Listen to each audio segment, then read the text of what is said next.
What's up, guys? Welcome back. Episode 4. God damn. As always, super excited about my guest today. A little different than we're used to, but you've asked me, because of the nature of your profession, that you want to maintain some sort of anonymity here. So we got the camera on your back. Don't worry about anyone coming and trying to find you.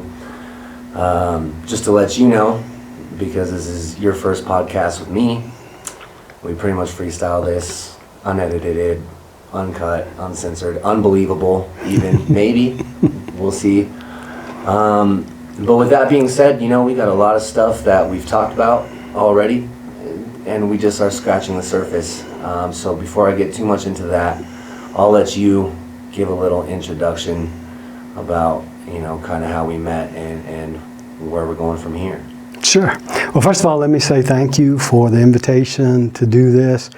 I've never done one of these before, so I'm actually quite excited about this opportunity. We met because I work out at the gym and you work at the gym, and ran an assessment on me, and we got a chance to talk a little bit. Bonded almost immediately. Yeah. And so seeing each other pretty routinely, once or twice a week at least. Yeah, you got the consistency. Yeah. That's the important thing. Trying to stay basically mobile. Once you start to get older, your quality of life is really dependent on your ability to get around. Okay. Did someone older tell you that, or? No, I actually had a number of experiences where I was hurt or really sick and had to basically rehab my body once it started to heal up. So okay. I'd have physical therapists or home health, different folks who worked with me through the years, depending on what my was it injuries, sickness, a little bit of both? When I was younger, it was mostly injuries from sports and stuff. So I had rehab, a knee injury, a couple ankle injuries, shoulders. Just everywhere. Stuff when you play a variety of sports, depending on what part of your body is at the most risk. And just for some clarity and backstory for the viewers, you allege to be an older gentleman. How old are you, if you don't mind me asking? I'm 65. Okay. Well, so nice. Yeah, I think that would never have guessed. I think that pretty much guarantees that I'm old. I'm not as old as some people who work out in the gym. I tell you, when I walk in and see some of those folks older than me who are still, working at it hard, lifting weights and doing the treadmill and stuff, it really is inspiring. But, that's why we do that stuff, is because you have to stay mobile. You have to, you have to be able to get up and down off the toilet. That's always the first place when you're rehabbing something that they start. Can you get on and off the toilet? And then I feel like that's something people take for granted a lot too. When they do. When we talk about quality of life, yep. Most people think, I want to be snowboarding or playing tennis when I'm 65, and then you look at the other side. It's like, what about walking up the stairs? Right. Well, that was the other thing. It's up and down,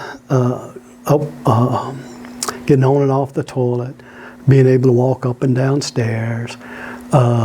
Being able to walk through airports if you do any traveling at all. We live in a very beautiful place, so if you want to go out and hike and see the mountains or some of the lakes and look at the wildlife and stuff, you've got to be mobile for all of that. So maintaining range of motion and then enough strength to do just household chores. If you want to live independently, then you have to be able to cut the grass or take the garbage out or, whatever. If you're like me and you stack that thing all the way to the top and over, you got to have a little strength to get that boy out. Well, sometimes strategizing how you do your chores helps with that a little bit. Right. Well, right now I'm more focused on my mental or my physical strength than the puzzle piece. Well, that's the other thing about trying to maximize your physical abilities as you age is because you can't do as much, and that's true across the board. I can't run a sub 1100 anymore. Just can't do it. I can't squat 250 pounds anymore. Just can't do it. Stuff like that. So. Well, and I have seen the way you train. I come up and I see you doing your thing, and I would say it's safe to assume that getting up and off the toilet is not what you're actually working at right now. I would say it's more in the hiking. And right. You do resistance training. You're doing cardio pretty regularly. So you have, from what I can tell, from my professional opinion, a good routine going. Well, some of that's habit, I played all kinds of sports when I was younger. In fact, I played on my first team. It was a baseball team when I was like 6. Okay. And so that was always a driving piece of my life. And up until I was trying to remember when I did my last try, I did a half. Triathlon. Yeah. Okay. I did a lot of tries through my 30s and 40s when I couldn't play team sports much anymore. Okay. Less intense, more endurance, athlete type vibes. Okay. Yeah, and played a lot of tennis up until my knees crapped out on me and that kind of thing. So a lot of that was just habitual training things, Right.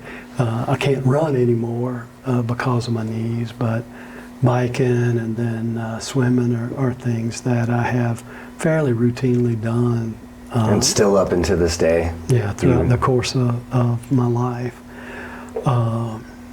And so that's where a lot of that comes from. To be honest with you, my goal, one of my goals, is to be able to lift myself. I had an experience where last summer, where I was trying to lift myself up into an attic. My little brother and I were working on a project. One-armed. You were holding a box of stuff. No, I had my head and my shoulders above the. In the trap door, and I couldn't push myself up, and it's like. Well, and you've had multiple I never had to have surgery, thank goodness. But It was just, that was the kind of thing that 30 years ago I wouldn't have thought twice. You wouldn't even about. had to think about it, right? And so, it's just one of those things where I want my body to do what I want it to do, and it didn't that time. So maybe the next time I need to do that, I want to be at a place where I can do it. So some of it comes from just little daily things like that. If I ever need to be in a place where I need to lift myself up, it'd be nice to do that. And then you may have noticed that I work out lifts in tandem. And so I'll work a set of muscles, and then I'll work the sort of the opposite set of muscles. Right, the antagonist. I learned that from somebody like you way back when I was an undergraduate taking a PE class, and I had still a valid method. He was actually doing his research on could you make weightlifting more of an aerobic activity. And so part of his strategy was you work lifts in tandem like that, so you don't really have to rest in between. Your muscles rest, but your whole body does it. You don't. So you lift back and forth, and we had a partner, and we'd move from station to station, and so that's kind of how I lift. And how long ago was that you were telling me about that guy? Oh, well, I was an undergraduate 45 years ago. Okay. I want to make it clear for people that might not know this. The nature of the industry that I work in, and you're sure, exposed to, is it's always changing. There's so much research, and because of the differences in people's bodies, it's hard to have conclusive studies. So what this man was working on 40-ish years ago was probably groundbreaking, and is still continuously being studied to this day. So these things, even from the time I got certified as a trainer 3 years ago, you have to continuously recertify, and in order to do that, you have to continue your education.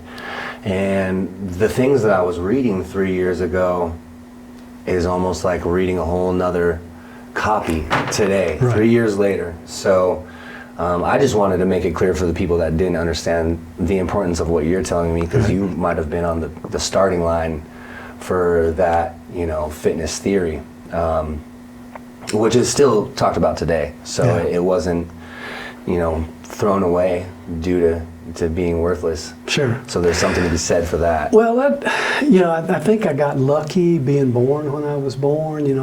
I started lifting weights when I started playing football at 14, and lifting weights was relatively new in high school at that point. I mean, we didn't, until the year before, we didn't even have any weights in the gym at the high school. We got a set of weights, and then So you were on the front lines of it. So we started and other kinds of things, health related, like hydration and stuff, Nutrition. Yeah, all of those kinds of things were things that were brand new. I've already dated myself, but I remember when we got Gatorade for the first time. That'll tell you what it was like. It had been developed for the University of Florida in the 60s, if I remember right. And then I got into high school in the early 70s, and instead of serving water during practice, we'd serve, Coach got us Gatorade. It came in big powdered canisters, and you dump it in a big cooler. Yeah, now you have a sports drink. Yes. Wow, the first one. And so we drank.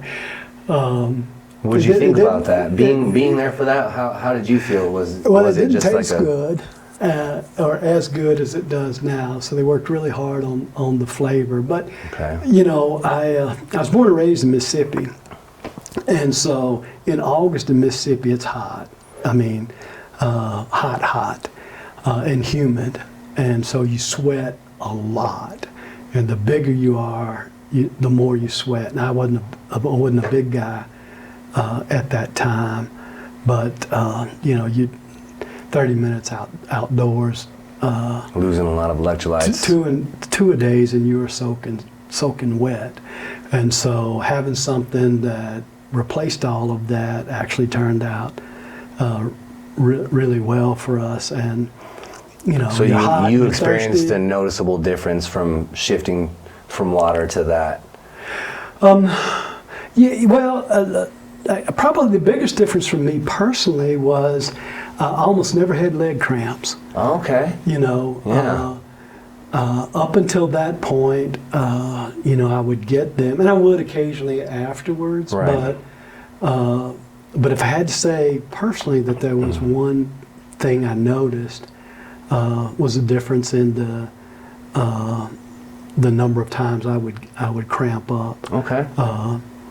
Like I never cramped up in a game. And that's huge. Yeah, sometimes I would cramp up in practice, but normally that was at the beginning of practice in August, when it's just hard to keep your body in shape for football year round unless you're training for football year round. And I played other sports, like I said, so I wasn't always training for football. But Okay. I kind of want to rewind for a second, because I'm thinking about you climbing up into the attic and realizing, like, hey, I'm gonna have to do this again sometime. I feel like you at that point, and it probably doesn't seem like much to you, but because of how many people I've talked to, and hearing kind of different people's experiences and opinions about things, you had a what I would say a fork in the road at that point, where you made a decision You know, you could have said, I just won't climb into the attics anymore. Right. Or I can make this an achievable task. Sure. Speak a little bit to that mindset and how, you know, you've taken that with you throughout other parts of your life. Sure. Well, first of all, your assessment about that's correct. That was a very deliberate decision. Partly because I don't like to fail, and I had initially looked at that and framed it like I failed. On reflection, it was more of, you know, I wasn't able at that moment, but that doesn't mean I can't be able sometime in the future. It had an impact on you. Yeah. Okay. And you know, that's been probably true for most people, but that's been a significant part of my life. You get opportunities all the time. Sometimes you recognize them as opportunities, sometimes you don't. I always tried to make it a point to be very diligent and intentional about it. These are my opportunities. Here's a choice I have to make, this road or this road, as you framed it out.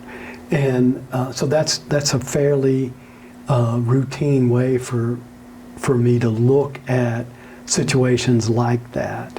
And it happens on a really regular basis around things that you may not frame out as as big life events. Right. But they shape, all that goes together to shape who you are and how you choose to see yourself, see the world, how you choose to create space for yourself in the world. Right.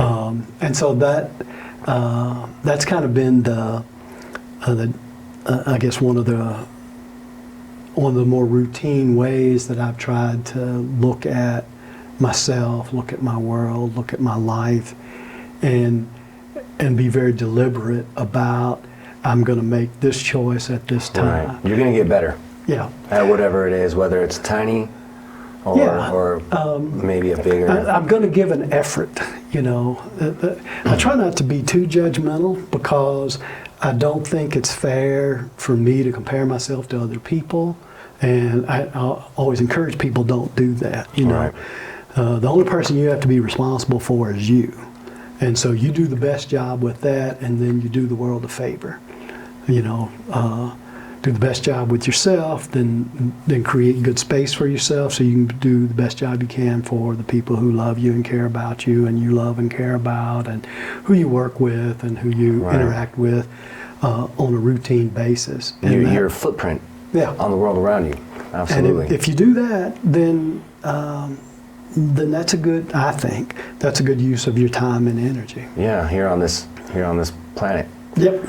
And then leave hopefully a little better than the way you found it, right? That's my hope. I'd like to think, when I look back on my life and my career, there's been more good out of that than not. Okay. And so I guess that's my self-accountability at that point. Right. I want to try to hold myself accountable to, That's when I great. make these decisions, make it one that turns out well for Right. me and hopefully for the people around me. Absolutely. And I love that you use that word, because part of what I do is as a trainer, I have so much that I can show somebody physically, and that is the easy part. The reason that I clicked with you so fast was because you have that. Within 5-10 minutes of speaking with you, I realized, exactly what you just told me, that self-accountability. Some might call it even discipline, motivation, however you want to frame it. The hardest part of my job is helping instill that into people that don't already have it. And that's why we don't have training sessions 3 times a week. You don't need that, right? Which is great, and for the people that do, that's fine too. But I asked you to be on this podcast because of that reason, because you have that, and I'm trying to get to the bottom of what that is and how do people have it. Are we born with it? Do we learn it? So the question that I'm going to ask you is, I'm just kidding, it's just a prop. But the question I want to ask you is where do you think that self-accountability, as you described, came into your life? Was it learned? Was it instilled? Were you just a baby? That's a good question. Let me think just a minute. I don't know that something like that is innate per se. What we know about what children are born with is kind of limited, but we do know that some children are born more active,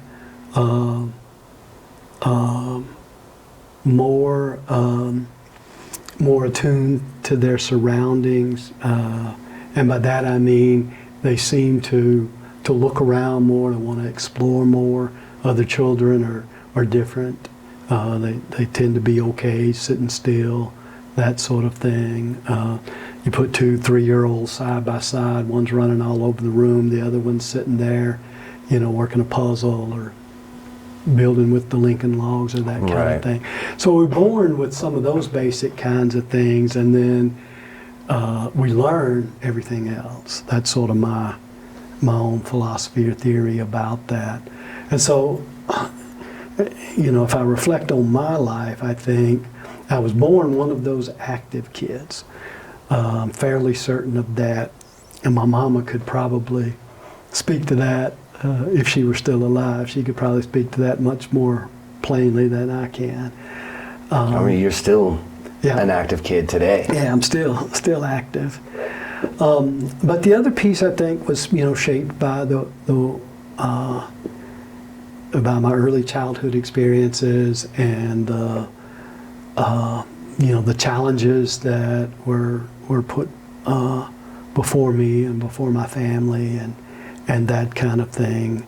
And by the time, so there was that piece, and then like I said, I like not failing, which means I like to succeed. So I was always looking for ways to do stuff and accomplish things. Right. As a 3 or 4-year-old, you don't really frame it like that. You just want to be able to do what other people do or have what other people have or that kind of thing. So I was always bugging the adults in my life to accomplish some of those things.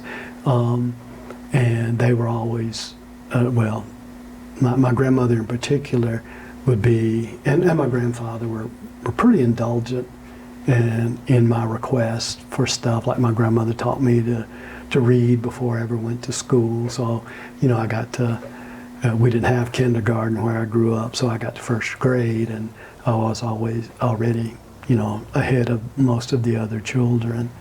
My grandfather taught me how to hunt and fish, and so I was doing all that, before I ever got to middle school. Learned skills. So, it was always about kind of striving for the next thing. Right. And that I think the striving piece is probably the innate part, and then working to accomplish until you get good enough to where you feel good about what you were striving for is the learned piece. Does that make sense? Does that help? It definitely does make sense. And what I'm thinking as I think about your life and as you explain these things to me is sports, right? Mm-hmm. I played team sports, football, you played team sports. So there's an understanding that I know you can share with me.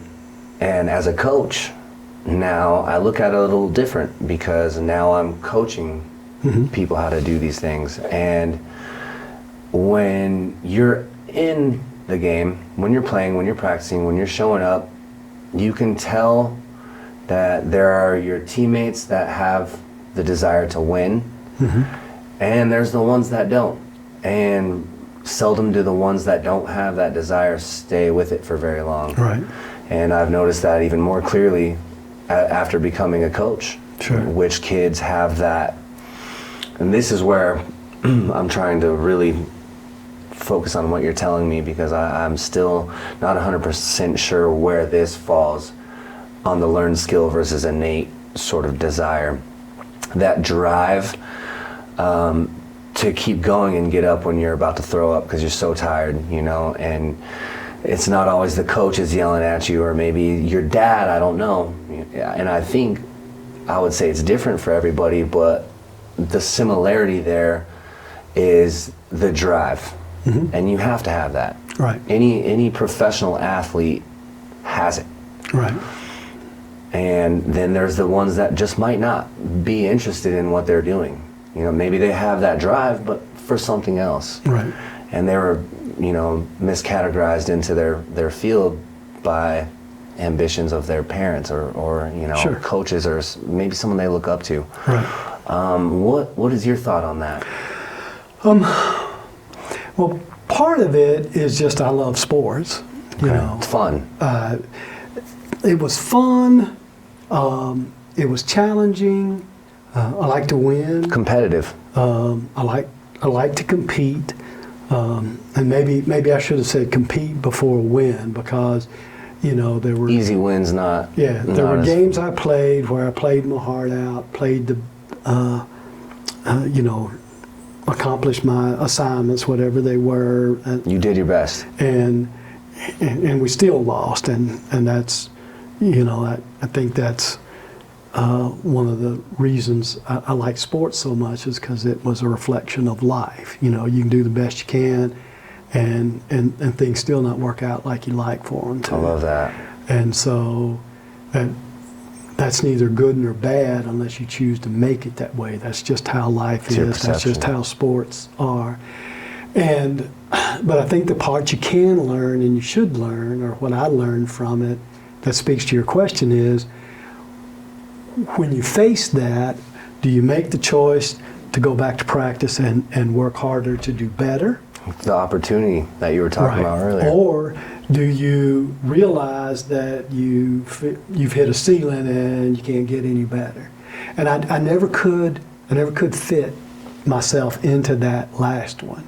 You know, physically, I wasn't a good physical specimen to play ball. I wasn't quite big enough. I wasn't quite fast enough. Had a coach one time tell me my hands are too small to play football. You know, you get stuff like that throughout your life. But I just, for whatever reason, I think this may be the part I was born with. I simply refuse to accept that as here's how I have to be. I can be better. So if I've got small hands, what do I do to compensate for small hands? If I'm a step slower than some of the other people on the team, what do I do to compensate for that? Stuff like that. If I'm, you know, 20 pounds lighter than I really need to be, what do I do? And I kind of always looked at those challenges in that way. That just wasn't I couldn't. I simply could not look at it or think of it differently. You know, Right. If I wanted it bad enough, then I would figure out a way to go and get it. And that was true in other parts of life, you know, as well, education or jobs. It translated Yeah. to everything. Yeah, and other kinds of things, you know, completely different from that. I grew up singing in choirs and ensembles and stuff like that. So there was always getting better. Now there were physical limitations with that, just like there were with football. But you maximize what you have, and you can always get better. You can always get better at something related to what you're trying to do. And as long as I felt like I was working towards that and accomplishing that, then I thought the end result, or you know, however people looked at that, that'd be fine. I guess I didn't care so much about that because I had put everything out there for myself. Does that make sense? Absolutely, absolutely. And I love that. And I think that, you know, you've painted a pretty good picture. You know, not to say the fact that you have a lot more that we can talk about, and we're going to try to get to as much of it as we can, but I'd say you've painted a pretty good picture of kind of who you are and a little bit of your personality, enough for me to ask you the question that I brought you here to ask you, from the technical now to the spiritual level, regardless of your beliefs, and you tell me anything you want to tell me about this, but my question that I brought you here to ask today was, what is God to you? Right. You know, when you first mentioned that to me, I wasn't sure what I would say. I mean, I've been thinking about it for, what's it been now, 2.5, 3 weeks since you first mentioned it to me. Brought it up. Because I don't know that I've been asked that question quite that way before. Yeah. I grew up in a religious family. Okay. Catholic, Christian, Jewish? Evangelical Christian. Okay. You know, Deep South evangelical Christian. And so that, I can't remember a time in my life when God and church and belief weren't a part. Weren't prevalent in your everyday. Well, there were times when it wasn't as prevalent as other times. I have to be honest about that. That seems like a common theme with people. Well, if you look at the literature, you'll find that that's actually a pretty standard phenomenon in us as human beings who are raised in religious traditions. Sometime in late teens to early adulthood, the vast majority of folks, regardless of their religious persuasion, have a period of time where they question, they maybe don't put as much importance on it, maybe they actively rebel. I mean, you get a lot of different responses at that time. But that time frame, and it could be, you know, a year or two, or it could be 10. Right.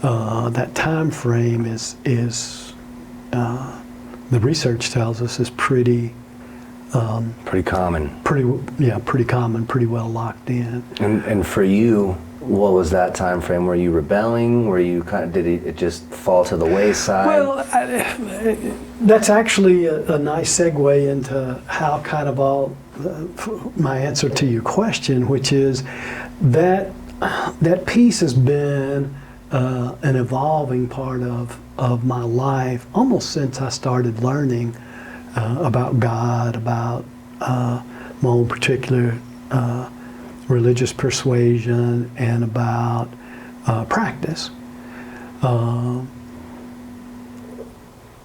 You know, I think some of the stories I've shared before, but growing up in Mississippi during the 60s and 70s, you know, there were all kinds of, you know, race was huge.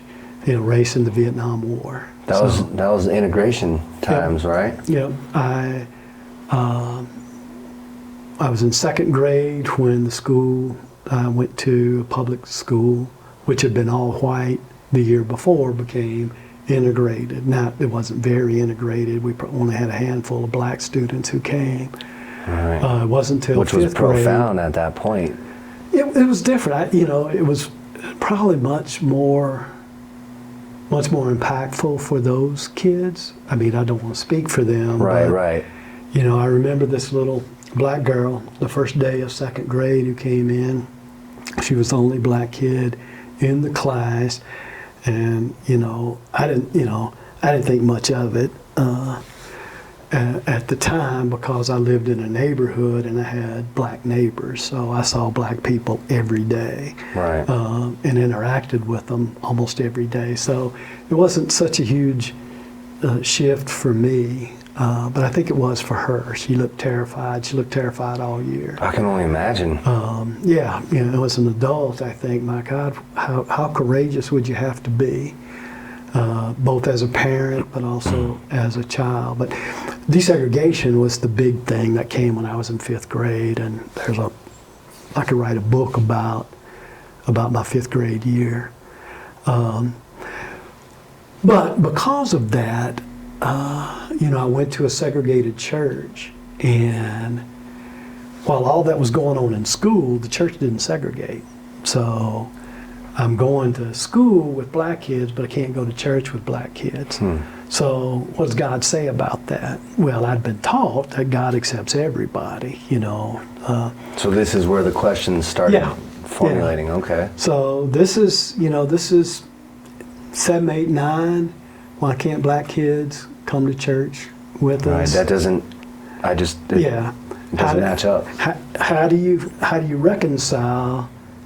Or here's what I've been taught is who God is and what God does with here's what I see around me. Right. So is God this welcoming entity that loves me and loves everybody, or is God selective and it's only white people's God and not other folks? Right. And especially when it's at the church, right? You're seeing a lot of it. Right. Well, when you talk about it at the church, I can remember going to church and the deacon standing out front keeping the black folks who were church dressed, wanting to attend church from coming in. So they'd lock the doors, and when white people would come, they'd unlock the doors and let you in, and when black people would try to come, they would say, no, you can't come to church, and lock the door back. And this made no sense to you. It pushed me to try to make sense of. That's one of the things about who we are as human beings. Our minds work really hard to try to place the data into an appropriate picture that makes sense to us. And that picture didn't make sense to me because it's these two competing ideas, these two competing, or I saw them as competing notions. And, as a kid, one has to be right, one has to be wrong. We don't really get to studying the gray areas until we get a little older and a little more cognitively developed. But as a kid, it was like, well, so what's right? Is keeping black people out of church right? In which case, is what I've been taught wrong? That God does love everybody? Or is God okay with this? And then keeping black people out of church is right. And so, I struggle with that internally. It's hard to have conversations about that with people who are entrenched in a belief system that is segregationist. So I didn't have a lot of conversations with people around me. What about your family, parents? No, I mean, I love my mom and my stepdad and my grandparents, but if I mentioned that I thought it was wrong for black folks to be excluded from church, that got shut down in a hurry. So that didn't do much to help you solve that internal question? No, I learned early I can't have those kinds of conversations with almost anybody in my family because here's what they believe and that's that. And they're not really going to answer my question. They're just going to say, here's what you have to believe, and can't tell me why. Yeah. So, and that, based on some of the things you've already learned about me, that wasn't good enough. No. Just wasn't going to be good enough. You got to figure this out and get to the bottom of it. And you can't talk to the deacon. Yeah, it's got to find a way to make sense. I have to make it make sense like that. So that. So that was something you worked on for years. Yeah, all my life. I still work on it. But as I got older and I had some experiences where I got to expand my worldview a lot. I got to meet people not just from Mississippi, but all over the country and foreign countries. I did a lot of traveling when I was in college through programs that I was involved with, where I got to go and spend summers at different places with people who are very, very different than me. And so those questions about who is God, and particularly who is God in relation to me and all these other people who are so different from me, became an ongoing theme and really shaped my worldview to this day. Probably the hardest part of all that is trying to figure out what to turn loose of, because I found myself having to shed some early ideas that had been given me by, my mom and stepdad, or my grandparents, or the people at church, because ultimately they don't fit, And then having to reconcile that in some way with what I know about God, and how does it fit with what I know about God. And the world is big enough and broad enough, and people are so diverse, that I found myself doing that over and over and over again, even to this day, trying to make all of those pieces fit together. Yeah, plugging new numbers in the formula and crunching it out. Yep. Well, it's adding data and then recognizing that the new data shifts. Kind of like you were talking about in your world. There's always research, and the new data ultimately can determine that a shift needs to occur. And so now our prevailing approach to how we do this or that in the weight room is this, until we get new data. Until you learn something else. Yep. and have a strong enough, belief in it for whatever reason. But all that's theoretical and all that's general. Every day you walk into the gym and you have to figure out how to make that fit with this person who's got this body type and this health history and this motivation, desire, all of those things you're talking about. So you can have all that general stuff, but on a practical basis, you have to help them find a way to make that fit. Absolutely. And so that's what I was trying to do with all of my life, and what to do with God. Okay. So God's constantly evolving for me. Obviously, I've got much more of a picture of how I see God now than I did 50 years ago, when I finally got old enough to start to understand that some of my childhood concerns or questions or whatever, I began to find some answers to those once I got old enough to kind of understand and piece some of those things together, and got more life experience.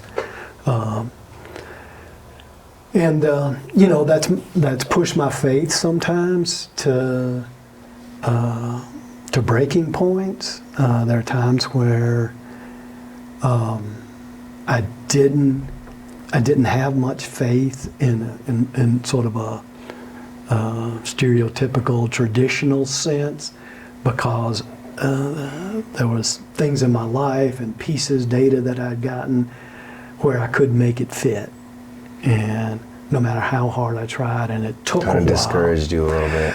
It was discouraging, but it was mostly disappointing, having to overcome that disappointment over and over and over again. That I think, I finally kind of figured out who God is. I kind of figured out what this religion thing is, and what worship is, and what belief is, and then to get that turned on its head a little bit, or a lot of bit, and then